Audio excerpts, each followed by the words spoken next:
done truly spectacular work, and it has been such a wonderful joy to throw to you every night and to get to watch you. You're the LeBron James, Michael Jordan of our business, and it's I learned so much from you. So thank you for what you've done this last 100 days. That is absolutely not at all true, other than the fact that it has been a joy to do this handoff, and it's been fun to be here these 100 days, and I'm thankful, as always, for you, Chris. I will say also I'm particularly grateful for that segment you just did with Jacob. He has been covering the heck out of these mining changes, the oops of all of it, but yes. also the trying to reinvigorate mining in the United States and promote it while also cutting all of the health programs that make it possible for humans to do it. I mean, it's just incredible stuff. Yeah, all right. Thanks, my friend. Much appreciated. And thanks to you at home very much for joining us this hour. I'll tell you, as I ran into the studio tonight, this is my last night of being here every night for the first 100 days. As I ran into the studio tonight, I face planted into the back of one of the major lights that illuminates me in the studio. So if at some point in this final broadcast of my 100 days, it suddenly gets really, really bright in here, it's not that I'm about to be struck by a meteor, it's that the cover that we just stuck back on the light has fallen off because I broke it with my face. So, there you go. Just running through the tape here. All right, we've got a lot to get to tonight. Let's jump right in. First of all, I got an update for you on the story that we led with last night from Oklahoma City. If you saw the show last night, you know what I'm talking about. It was a very memorable story from the NBC affiliate K4 in Oklahoma City. And we had just a huge reaction to our coverage of that story. It's the story of an Oklahoma City mom and her daughters who were forced outside in the rain in their underwear at gunpoint by U.S. federal agents who broke down the door, tore their home apart, took all their phones and electronics and thousands of dollars in cash from this family. These are U.S. citizens. They were not the target of any law enforcement investigation. Agents reportedly told the family they were from the FBI, the U.S. Marshal Service, and ICE, but the Marshal Service and the FBI, after this raid, now say that they didn't have any of their agents there. It wasn't them. As I said, we got this story from the excellent NBC affiliate in Oklahoma City, K4. We have now also obtained from them these pieces of paper that the agents left at the house after they broke in. They left the warrant, which identified this address that they were going to, even though they were seeking people at this house who no longer lived there. They also left these two pieces of paper, right? So they broke in, terrorized this mom and her daughters, forced them outside in the rain in their underwear, tore apart their home, took their phones and their money, but they left them this. It's a 2-page inventory of what the agents say they took from their home. You can see there where it says U.S. currency. They don't say how much or anything, but that's the money that they took from this family. Now, what's interesting here is that at the top of this form, there's a space to write in which agency these federal agents were from. And what they wrote in there is HSI. So again, the FBI and the Marshal Service say that whatever those agents told that family when they broke in, the Marshal Service and the FBI were not represented there. Well, what's HSI?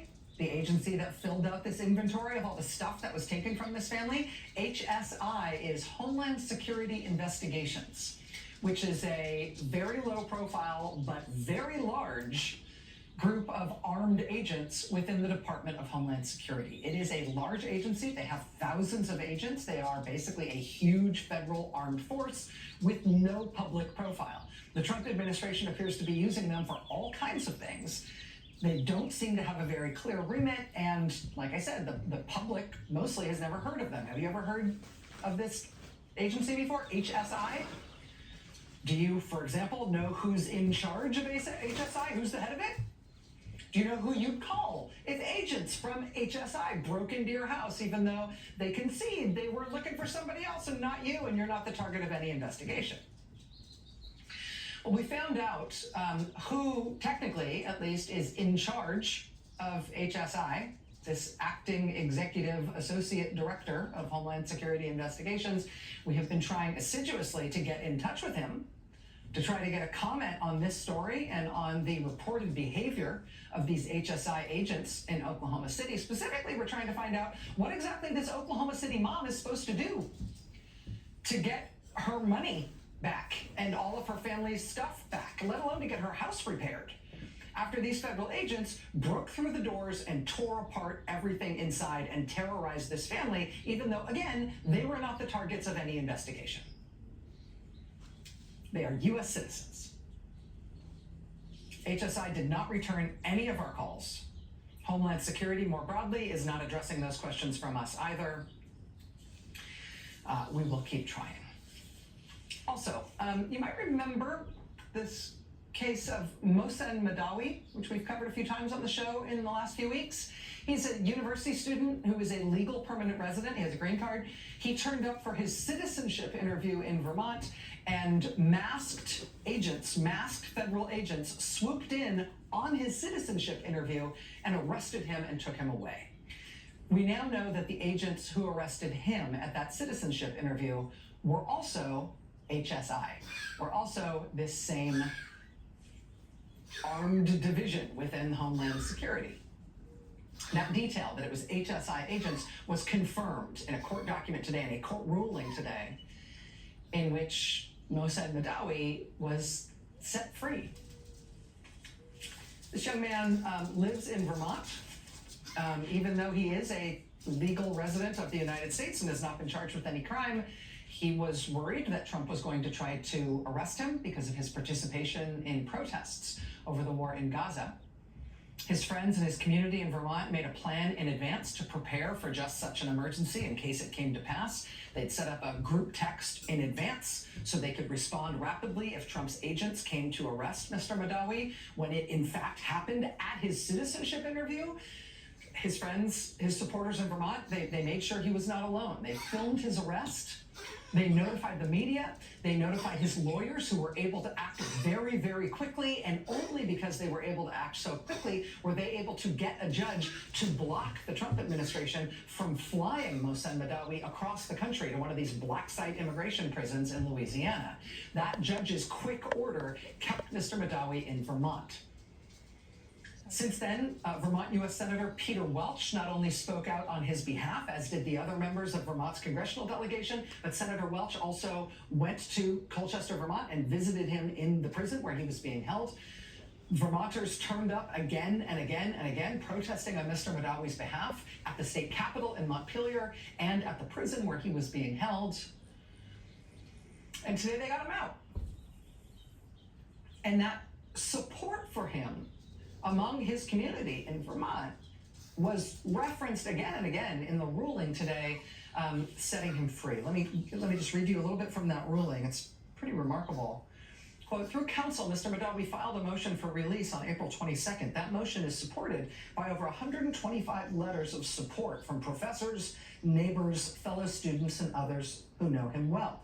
All attest to his mild and peaceful nature, his deep intelligence, and his commitment to principles of nonviolence and political activism. Now, because the Trump administration accused Mohsen Maddow of anti-Semitism for his criticism of the war in Gaza, the judge goes on in his ruling to note this. He says, quote, a striking number of these letters come from Jewish colleagues and professors involved in the study of the history and culture of Israel and Judaism. The judge's ruling continues, quote, non-citizen residents like Mr. Maddow enjoy First Amendment rights in this country to the same extent as U.S. citizens. The Supreme Court has never held that the First Amendment fails to protect non-citizens' political speech to the same extent it protects citizens' political speech.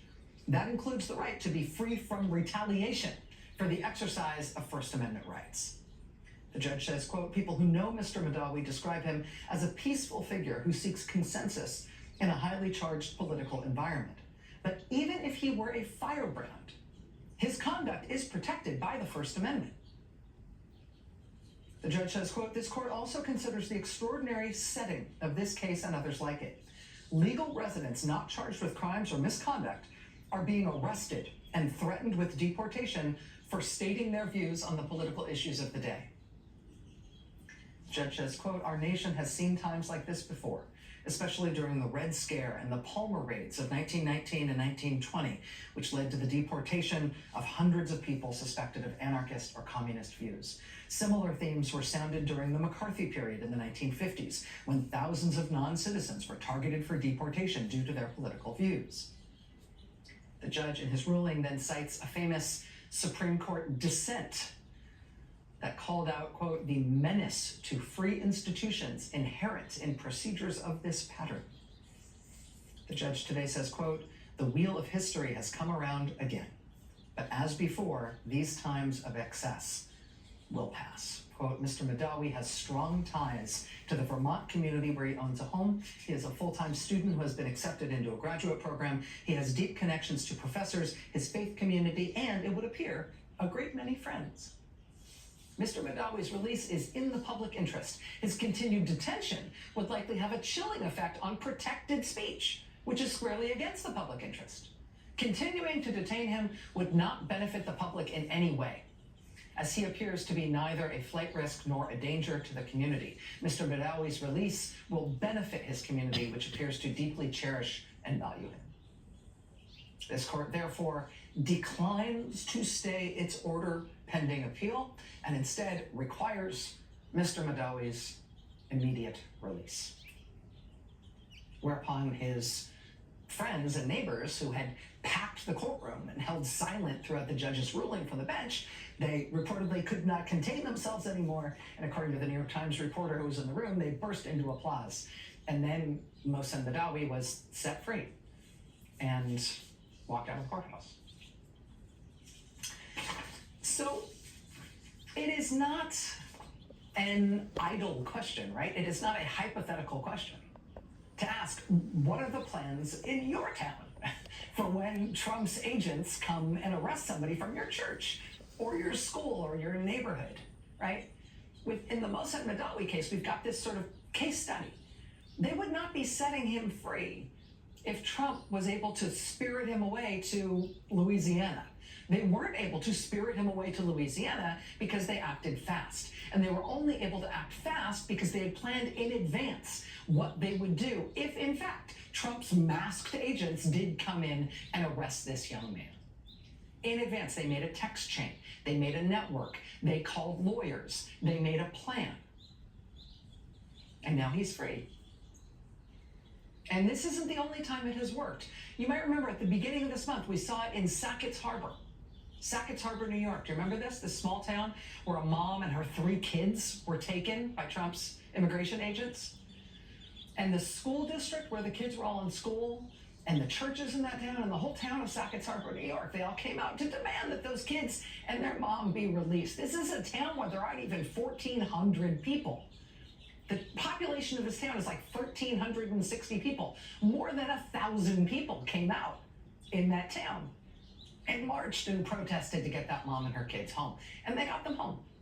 ICE released them. And people are doing things like this everywhere. Back in Vermont, where Mohsen Maddowi was just freed, these nuns from the Sisters of Mercy joining a protest to try to return 8 farm workers who were all arrested and taken away on a local dairy farm. You might have heard this weekend in the news about the big raid where they arrested more than 100 people at a nightclub in Colorado Springs. You heard about this weekend? Well, this was yesterday. People turning out at the El Paso County Sheriff's Office in Colorado Springs saying, let these people go. Yesterday, there was an ICE raid of some kind in Evansville, Illinois, where they arrested people. Well, people in Evansville were immediately out in the streets yesterday protesting. Local news in Evansville last night and today is full of news about the outrage in that community and the protests in response. Trump's so-called border czar, this guy Tom Homan, he paid a visit to give a speech in Rochester, New York yesterday. Tom Homan in Rochester, New York was greeted by not 1, not 2, but 3 different protests by angry Rochester residents. One in front of the public safety building in Rochester, one outside the club where Homan was speaking, and one on a highway overpass on his route into the city. Due process is overdue. Tom. Today in Washington, D.C., there was some peaceful civil disobedience, people blocking traffic this morning. They had a huge copy of the Constitution that they unfurled as a big banner. Their signs said things like, "Which will you choose, courage or compliance?" That was the theme of this action today, courage or compliance. Torch fascism with the Statue of Liberty and her torch. They had a big globe with a sign in front of it, respect existence or expect resistance. This morning's action that we just showed you there, that comes on the heels of the big rally for fired federal workers that we saw at Union Station in Washington, D.C. yesterday. Last night, when Trump showed up in Warren, Michigan for his big, weird 100 days speech, he was greeted by a whole lot of people who wanted to give him a little piece of their mind. 100 days of BS. What's there to celebrate next to vets versus fascism? Make America grift-free again. You're fired, with a pretty good portrait of Trump there. Grifter in chief. Also this sign, you voted for democracy, not dictatorship. This one made me laugh. Put in by Putin. Fair enough. This was a fine shout out to the Queen, Sharon Jones. 100 days, 100 nights to know a man's heart. You know that song? Or in this case, 100 days, 100 nights to know a man has no heart. A lot of 100 days signs in Warren, Michigan, greeting the president last night. 100 days of incompetence, 100 days of cruelty, 100 days of chaos and loss, 100 days of destruction, 100 days of greed and evil, which spells out Doge, 100 days of Edvard Munch's The Scream, 100 days of lies, insults, cruelty, incompetence, corruption, betrayal. Celebrating 100 days of ineptitude and corruption. Now, Warren, Michigan says, "Hi, Mr. President, I dissent." That's what greeted him when he arrived in Warren, Michigan last night. We're expecting a lot of protests tomorrow, May 1st, also known as May Day. We expect hundreds of protests against Trump tomorrow all over the country. May Day, you may know, is also Law Day. And all over the country tomorrow, there are going to be stand up for the rule of law events. People saying, protect our courts, protect our rights, including one of these events we believe is going to happen on the steps of the United States Supreme Court in Washington, D.C. According to lawdayofaction.org, one of the things you're going to see at many of these stand up for the rule of law events tomorrow is lawyers publicly reaffirming the oath that lawyers take when they become a member of the bar. People essentially re-swearing their oath to support the Constitution of the United States. This first 100 days of this presidency have been, there's a lot of ways you could call it. A lot of people have been coming up with good signs, but their own spin on it. I would say it's been a historic debacle. But I would also say that one of the most important things to know about that is that the country is very clearly wide awake to it. Right? This is not a secret. Quote, Trump appears to be less popular at the 100-day mark than any other president since the inception of approval polling, says the Financial Times. Headline, Trump's approval at 100 days lower than any president in at least 7 decades. Headline, poll finds more Americans give Trump an F than any other grade. For his first 100 days, they asked Americans to grade him. More Americans gave him an F than any other grade. Headline, new polls reveal Americans, including Republicans, losing faith in Trump.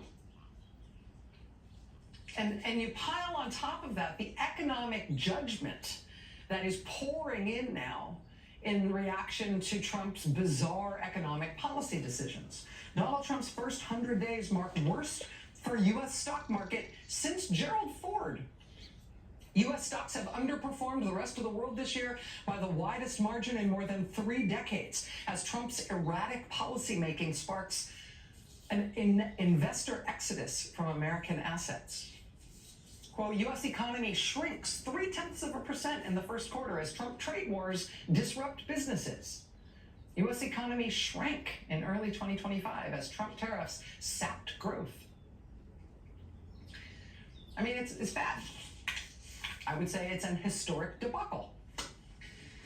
But, you know, it's not over yet. We're only 100 days in. How's he handling this bad news? How are his political skills at this moment for handling a political moment like this? Well, here's another headline for you from today. Headline, Trump on tariffs says, quote, maybe the children will have 2 dolls instead of 30. He really did say this on camera at the White House. I'll spare you the tape. I'll tell you though, his exact quote was, well, maybe the children will have 2 dolls instead of 30 dolls, you know?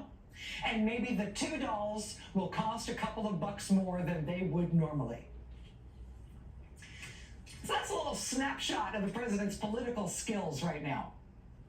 That's his political instincts, his ability to know just the right thing to say in a difficult moment. That's how sharp he is at this point in his life. He is handling the disastrous American public opinion polling and his performance thus far, and the self-imposed total self-immolation of the U.S. economy by telling America's children, you know what, you have too many toys anyway. Suck it up, kids. Also, buy my crypto coin.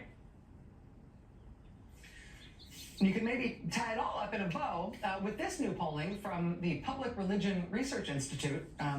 Axios got the first look at this polling, and I think their headline on it sums it up well. Quote, most Americans see Trump as a, quote, dangerous dictator. And that's exactly what that poll found. I mean, the exact phrase that was put to people in this large, well-respected poll was, President Trump is a dangerous dictator whose power should be limited before he destroys American democracy. Do you agree? The answer was yes. By 8 points, yes, a majority of Americans agree with that. 52% of the country agrees with that. Break it down along racial lines, 67% of Black Americans agree that Donald Trump is a dangerous dictator whose power should be limited before he destroys American democracy. 67% of Black Americans. Latino Americans, 63%.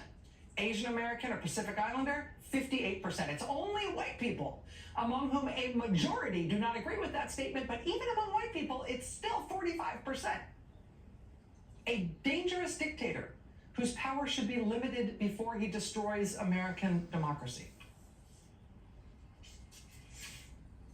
Speaking of Trump's power being limited, court losses keep piling up for him. Trump is now being forced by the courts to reinstate the more than 1,400 people he tried to fire from the Consumer Financial Protection Bureau.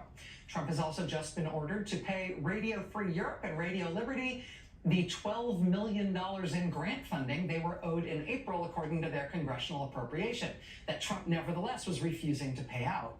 And that ruling is important in its own terms, but in that ruling, you should know, there was a sort of an important sort of statement that went along with it.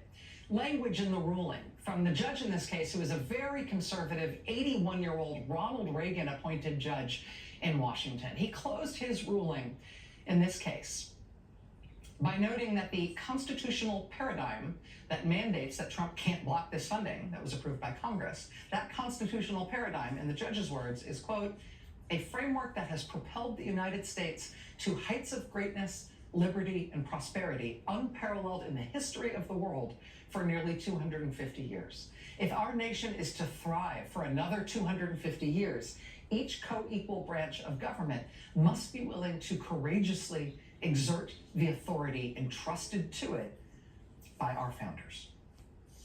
Judge Royce Lamberth, deeply, deeply conservative veteran judge in the Federal District Court yesterday in Washington.